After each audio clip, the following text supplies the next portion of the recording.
My fiancé's maid of honor texted me. She's having second thoughts. She'd offer to pay for her dream car to reassure her. I replied, understood. Then I canceled the wedding venue, citing extortion as the reason. The non-refundable deposit was all in her name. I, 32 male, was sitting at my desk last Monday finalizing some wedding details when I got a text from Bethany. She's my fiancée, Rachel's, 29, maid of honor, and supposedly best friend since middle school. Hey Jason, need to talk to you about something important. Rachel doesn't know I'm reaching out. My first thought was maybe she needed help planning the bachelorette party or something. We were 8 weeks out from the wedding. What's up? Look, I care about you both, so I'm just gonna be straight with you. Rachel's been having second thoughts. She's stressed about the wedding and honestly questioning if you're the right guy for her future. My stomach dropped. Rachel and I had been together 4 years, engaged for 1.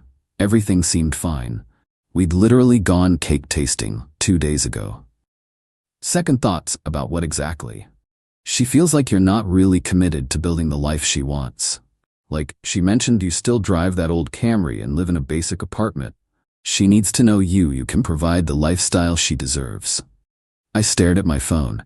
My 2018 Camry runs perfectly. My apartment is nice, 2 bedrooms, good area, $2,100 a month. I make $78 as a project manager.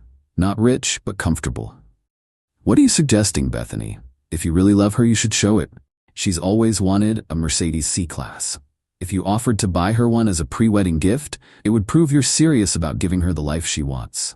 Otherwise, IDK if this wedding is happening. Let me be clear here. The wedding venue deposit? $8,500. Rachel insisted on this specific place, said she'd handle the deposit since her parents gave her money specifically for it. Catering deposit? Another $3,200, also in her name because she wanted to use her credit card for the points. Photographer, DJ, florist, probably another $4,000 in deposits.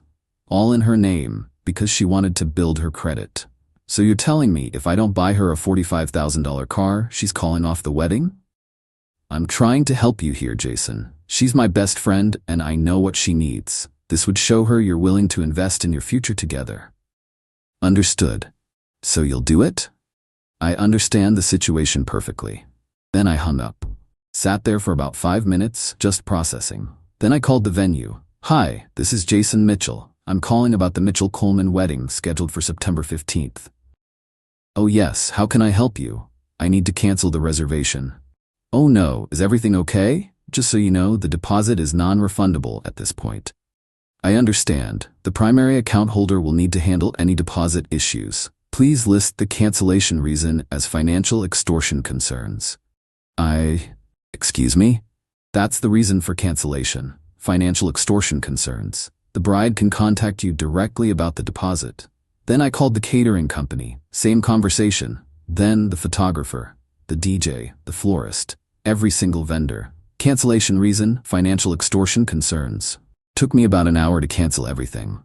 Then I texted my groomsmen in our group chat. Wedding's off, we'll explain later. Please don't reach out to Rachel yet. My best man Derek replied immediately. You good, bro? I'm perfect. Details tomorrow. Then I sat back and waited. Update 1. It took exactly 3 hours and 16 minutes for my phone to explode. First was Rachel, 42 missed calls. Then the text started. What did you do? The venue just called saying you canceled? Jason, answer your phone. They're saying I owe the full deposit. What is financial extortion? If this is about Bethany, I can explain. That last one was interesting. So she knew about Bethany's text. Then Bethany started calling. I declined every call, but she kept texting. I was trying to help you. You completely misunderstood. Rachel is devastated. You're ruining everything over a miscommunication. My personal favorite, a real man would have just bought the car instead of throwing a tantrum. Rachel's mom, Patricia, called next. I actually answered that one. Jason? What is going on? Rachel is hysterical. Hi, Patricia. Rachel apparently has been having second thoughts about the wedding unless I buy her a Mercedes. I was informed this was required to prove my commitment. I've decided to cancel the wedding instead. That's not... Bethany told you that? Yes, said Rachel needed to know I could provide the lifestyle she deserves. Long pause. That little witch. Let me call you back. 20 minutes later, Patricia called again. Jason, I've spoken to Rachel. Bethany apparently took it upon herself to interpret some comments Rachel made. Rachel never asked for a car. What comments did Rachel make? Another pause. She may have mentioned to her friends that she wished you were more ambitious and that she hoped marriage would motivate you to upgrade your lifestyle. So she does think I'm not good enough as I am? That's not. Jason, all brides get nervous before weddings. Patricia, with respect, being nervous is different from discussing with friends that I need to be financially motivated to be worthy of marriage. The wedding is canceled. But the deposits, it's over $15,000. That's Rachel's concern. She wanted them all in her name. After I hung up, I texted Rachel once. Your maid of honor informed me that you need a Mercedes to be sure about our marriage. That tells me everything I need to know. The apartment lease ends in 2 months. Please arrange to move your belongings. Then I turned off my phone and went to Derek's place. Update 2. Stayed at Derek's for 2 nights to let things cool down. When I got back to the apartment Wednesday evening, Rachel was there with reinforcements. Bethany, her sister Amy, and her mom. The second I walked in, Rachel started crying. Not pretty tears, full dramatic sobbing. How could you do this to me? Everyone knows. The humiliation. You humiliated me first when you discussed with your friends that I wasn't good enough. I said calmly. Bethany jumped in. She never said that. You're twisting everything. You literally texted me saying she needed a Mercedes to be sure about marriage. I was being dramatic. Girls talk. You don't understand female friendships. Amy piled on. Jason, you're being ridiculous. Do you know how much money she's losing? The venue won't refund anything. Then maybe she should have thought about that before deciding I needed to be financially extorted to be worthy of marriage. Patricia tried the reasonable approach. Jason, please, let's just reschedule everything. This is a misunderstanding. It's not a misunderstanding. Rachel thinks I need to buy expensive cars and upgrade my lifestyle to be marriage material. I think I'm fine as I am. We're incompatible. Rachel finally stopped crying long enough to speak. I never asked for a car. I just said it would be nice if you were more ambitious. What does that mean, Rachel? More ambitious? She hesitated. Just, you've been at the same job for 3 years, same apartment for 4, same car. It's like you're not trying to improve. I got 2 promotions in those 3 years. My salary went from $62K to $78. I'm saving $1,500 a month. But because I don't blow it on luxury cars, I'm not ambitious. That's not what I meant. Then what did you mean? Silence.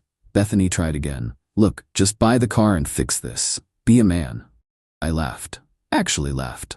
A man? A real man doesn't need to buy someone's love. She's not asking you to buy her love, Amy screeched. Just show you care.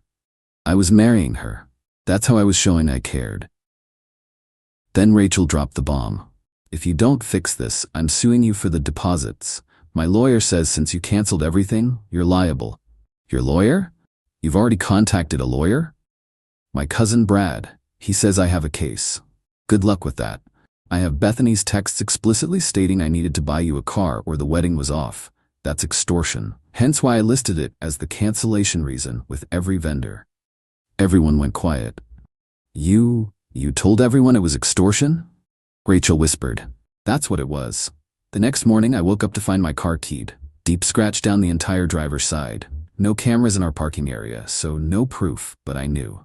Then the social media campaign started. Rachel posted this long thing about how some men can't handle strong women with standards, and how she dodged a bullet with a manipulative narcissist who twisted her words. Her friends piled on. Comments about toxic masculinity and financial abuse and how I trapped her with deposits then abandoned her. I posted once, just screenshots of Bethany's texts, every single one, including the one where she said, if you really loved her, you'd buy the Mercedes. And the one saying, she's been having second thoughts unless you prove you can provide the lifestyle she deserves. And my personal favorite, a real man would have just bought the car. The comments shifted real quick. Update 3 Friday morning, I get an official-looking email from Brad, the lawyer cousin, demanding I pay Rachel $15,000 for the lost deposits plus $5,000 for emotional distress and reputational damage.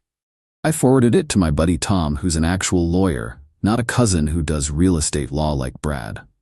Tom called me laughing. Emotional distress? Because she tried to extort you? This is beautiful. Can I respond? Go for it. Sent back a masterpiece. Cited state law on extortion, included Bethany's texts as evidence, pointed out that Rachel chose to put deposits in her name and therefore assumed the risk, and mentioned that her social media posts could be considered defamation. He ended with, "Any further contact regarding this matter should be directed to my office. Any continued harassment of my client will result in immediate legal action." Radio silence from Brad, but Rachel wasn't done. Saturday night, I'm at Derek's watching the game when I get a call from my mom. "Jason, honey, Rachel just left." "She went to your house?" "She was crying, saying you ruined her life over a misunderstanding. She said she loves you and just wanted to know you were serious about your future together." "Mom, she wanted me to buy her a Mercedes to prove my worth. She said that was Bethany's idea, not hers. But she didn't shut it down, did she? She knew Bethany was texting me. She admitted it."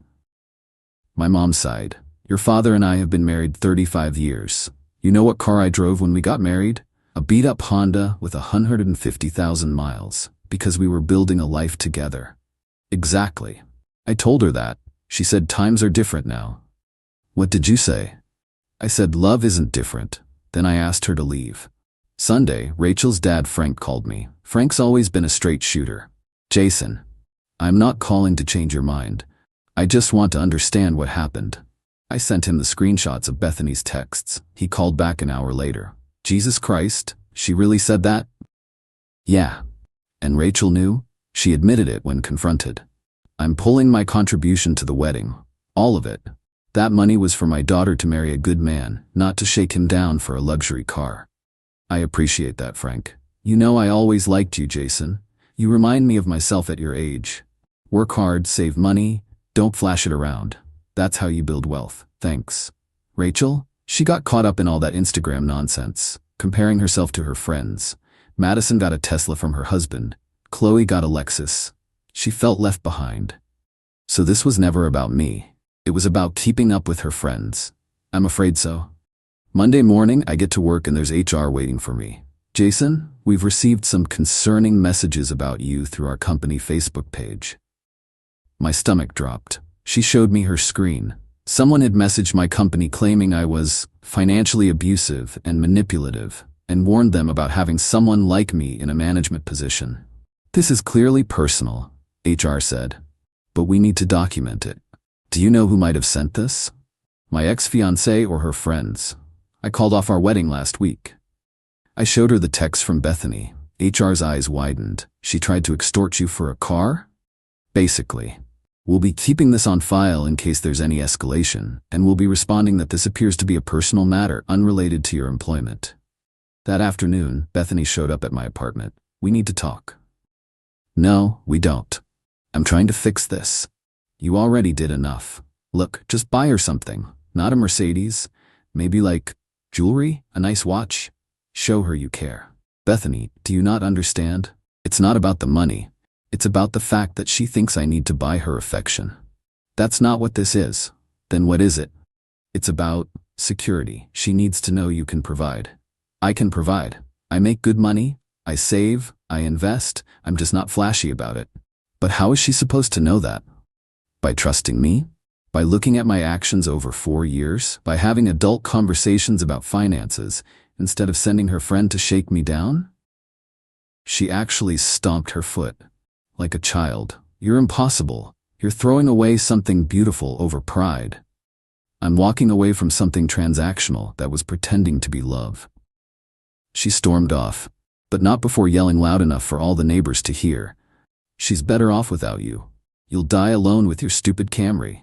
Joke's on her. The Camry's paid off and gets great gas mileage. Final update. It's been 3 weeks since I canceled the wedding. Here's where everyone ended up. Rachel lost roughly $15,700 in deposits. Her dad Frank refused to help her cover it, saying she needed to learn a lesson about consequences. She had to take out a personal loan to pay off the credit cards she'd used. The venue actually called me last week. They had a cancellation and could squeeze in another wedding on our date, but they needed both parties to sign off on releasing the venue. I agreed immediately.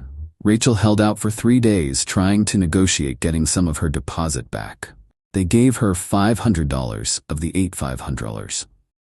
She texted me furiously about how I could have backed her up. I didn't respond. Bethany is no longer Rachel's friend. Turns out, when the friend group saw the texts she sent me, they realized she'd been stirring up drama for years. Madison came forward about how Bethany told her husband she was unsatisfied with her engagement ring. Chloe revealed Bethany had tried to convince her that her husband was cheating. He wasn't. The whole group cut her off. Brad, the cousin lawyer, got in trouble with his actual firm for sending legal threats outside his area of practice. Turns out his boss saw the email. Tom made sure of that and was not happy about Brad using the firm letterhead for family drama. Rachel tried one last manipulation. She showed up at my apartment 2 days ago with a box of my stuff I didn't even want back, old t-shirts, a coffee mug.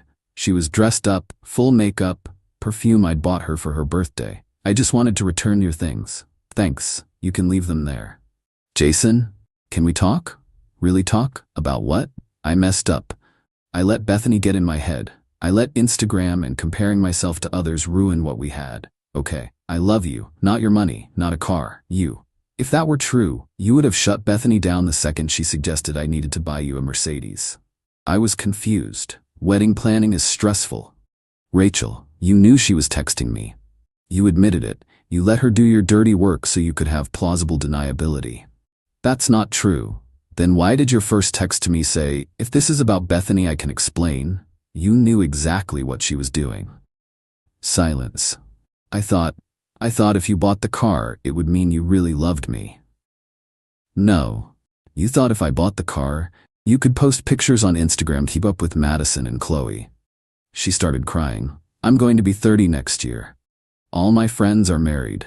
They all have nice things. I just wanted to feel special too. You were special. You were getting married to someone who loved you. But that wasn't enough. It wasn't about the car. You're right. It was about what the car represented. Status. Showing off. Being able to say your man bought you a Mercedes. It was never about us. She left without saying anything else. Yesterday, Derek sent me a screenshot from Instagram. Rachel posted a picture of herself with some motivational quote about knowing your worth and not settling for less than you deserve. The top comment was from Frank, her own dad. Maybe focus less on what you deserve and more on what you earn. Savage. As for me, I'm doing great. That $1,500 a month I was saving? Still saving it. Actually, more now since I'm not spending money on wedding stuff. Tom and I are looking at investment properties. Turns out having good credit and actual savings makes that possible. Who knew? Got a text from a number I didn't recognize last night. Hi Jason, this is Madison. I wanted to apologize for believing Rachel's side without hearing yours. Also, my sister Brooke is single and thinks what you did was badass. Can I give her your number? I said yes. We're getting coffee on Saturday. She drives a 2015 Civic and thinks expensive cars are a waste of money that could go toward traveling. Might be worth exploring. The best revenge? Living well. And I'm living well within my means, exactly as I always have. No Mercedes required. Edit, since everyone's asking, yes, Brooke and I had coffee. It went well. She literally showed up with a spreadsheet of her 5-year financial plan, including savings goals and investment strategies. I think I'm in love. Also, Rachel apparently saw us together, small world, and had a complete meltdown in the middle of Target. Security was called. Bethany texted me asking if I was dating Brooke to get back at Rachel. I didn't respond, but Brooke did. No, he's dating me because I don't need a luxury car to know my worth. Mic drop.